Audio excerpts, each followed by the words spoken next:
सबसे पहले तो आप लोगों का शुक्रिया कि आप यहाँ शॉर्ट नोटिस पे आए। आज कुछ अहम मामलात पर आपसे बात करना चाहूँगा। गवर्नमेंट ऑफ इंडिया ने जब 5 अगस्त 2019 को आर्टिकल 370 रिवोक किया, उसमें अमेंडमेंट्स की, तो उस वक्त गवर्नमेंट ऑफ इंडिया ने क्लेम किया कि यहाँ पर हमने कंप्लीट इंटीग्रेशन कराई कश्मीर की हिंदुस्तान के साथ, यानी कि हम इल्हाक से इंज़माम की तरफ आए। उसके बाद गवर्नमेंट ऑफ इंडिया ने क्लेम किया कि ये एक नई बिगिनिंग है, और हम भी इसको कबूल करते हैं कि हाँ, ये एक नई बिगिनिंग है। एक नया तब से एक माहौल यहाँ पैदा हुआ है जिसमें हर तरफ अमन की फ़िज़ा हमें देखने को मिल रही है। और मैं समझता हूँ कि तब से लोगों ने गवर्नमेंट ऑफ इंडिया को एक ओलाइव ब्रांच ऑफ पीस ऑफ़र की है, और इस सिलसिले में गवर्नमेंट को भी अब रेसिप्रोकेट इसी मैनर में करना चाहिए। हम समझते हैं कि गवर्नमेंट ऑफ इंडिया जो एक रियासत जो होती है उसके दो पहलू होते हैं। इसमें एक पहलू बाप की तरह सख्त और एक पहलू जो कि माँ की तरह नरम होता है। सख्त उस वक्त जब हालात ख़राब हों, जब आपको अमन कायम करना हो, जब आपको रूल ऑफ लॉ इम्पोज करना हो या एस्टैब्लिश पीस करना हो, उस वक्त अगर रियासत सख्ती के साथ पेश आती है तो वो एक अच्छी बात है। लेकिन जब ये ऑब्जेक्टिव्स आपके हासिल हो जाएं, रियासत में पीस आ चुका है, लोग पुरअमन माहौल में रह रहे हैं, हम जैसा कि हमारे पार्टी के सरबराह सईद अल्ताफ़ बुखारी साहब ने इससे पहले भी गवर्नमेंट ऑफ इंडिया से अपील की थी कि जो भी हमारे रिलीजियस लीडर्स हैं जो कि रियासत या रियासत की बाहर की जेलों में बंद हैं, उनको रिहा किया जाए। हम उसी सिलसिले में बारामूला की एडमिनिस्ट्रेशन से, लेफ्टिनेंट गवर्नर एडमिनिस्ट्रेशन से और खुसूसन गवर्नमेंट ऑफ इंडिया से गुजारिश करते हैं कि इस पुरअमन माहौल को दवाम बख्शने के लिए जितने भी बारामूला के मजहबी लीडरान बंद हैं, जिनमें इमाम खतीब मस्जिद बैतुल मुकर्रम मोहतरम एजाज साहब हैं, उनको रिहा किया जाए। इमाम खतीब दरगाह आस्तान आलिया बारामूला तारिक नापा साहब को रिहा किया जाए, और जितने भी लड़के टाउन के हमारे बंद हैं उनको एक मरतबा पुरअमन ज़िंदगी गुजारने का मौका दिया जाए। उनके खिलाफ जितने भी केसेस हैं उनको ख़त्म किया जाए, और जिनके बारे में लोग गवर्नमेंट को लगता है कि ये नुक्से अमन का ज़रिया हो सकते हैं, उनको गुड कंडक्ट बॉन्ड्स लेकर उनको ईद के मौके पर रिहा किया जाए, और उनको उन पर नज़र रखी जाए जब तक रियासत मुतमईन ना हो कि ये नुक्से अमन का अब ज़रिया नहीं बनेंगे। दूसरी इंपॉर्टेंट बात जो मैं आपसे करना चाहूँगा वो बारामूला के डेवलपमेंट के हवाले से है।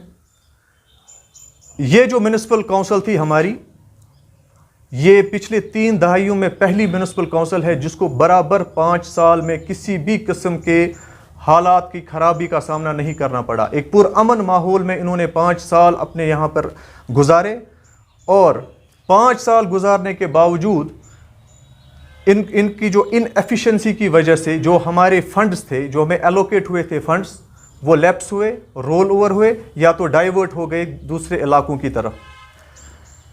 इस म्यूनिसिपल काउंसिल में जो कि जितने भी लोग एट हेलम ऑफ अफेयर्स थे, इन्होंने 5 साल अदम एतमाद खेलते खेलते ज़ाया कर दिए। एस्पिरेशनल डिस्ट्रिक्ट का अवार्ड मिला बारामूला को। होना तो ये चाहिए था कि हमें एडिशनल फंड्स एलोकेट हो गए होते, क्योंकि हम एक एस्पिरेशनल डिस्ट्रिक्ट का अवार्ड ले चुके थे। जब आपके रिप्रेजेंटेटिव अच्छे हों तो वो आपका जो केस है वो अच्छी तरीके से प्लीड कर सकते हैं, लेकिन बदकिस्मती से जो हमारे अपने फंड्स थे जो ऑलरेडी हमें अलॉट हुए थे वो भी डाइवर्ट हुए, वो भी लैप्स हुए, उनका भी कोई उस तरीके से डेवलपमेंट नहीं हुई जो होनी चाहिए थी। हम जम्मू कश्मीर अपनी पार्टी